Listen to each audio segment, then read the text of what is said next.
throughout the semester we'll come back to this idea of the four principles approach to analysing economic situations.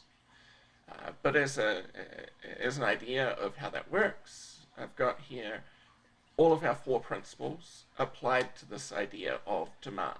You'll notice though that they're not in the same order that we learned them in.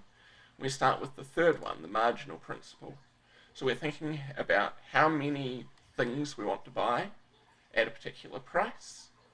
Well, we don't think of that just as a single decision. Instead, we can break it down into lots of smaller, easier decisions. Is the price low enough to buy one thing, to attend one game, say? And if it is, then we can iterate, right? Is the price low enough to encourage me to buy a second ticket?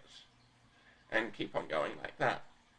Each of those times that we're making that decision, we're applying the cost-benefit principle, because we're comparing the marginal cost of buying the next ticket to the marginal benefit, the extra benefit that we'll receive from buying that next ticket. The third principle is the opportunity cost principle. So when we make a particular choice, part of the costs of that choice is that we give up the alternative choice. We give up the value of our next best alternative. Well, if we're a Browns fan, perhaps watching the game on TV is our next best alternative.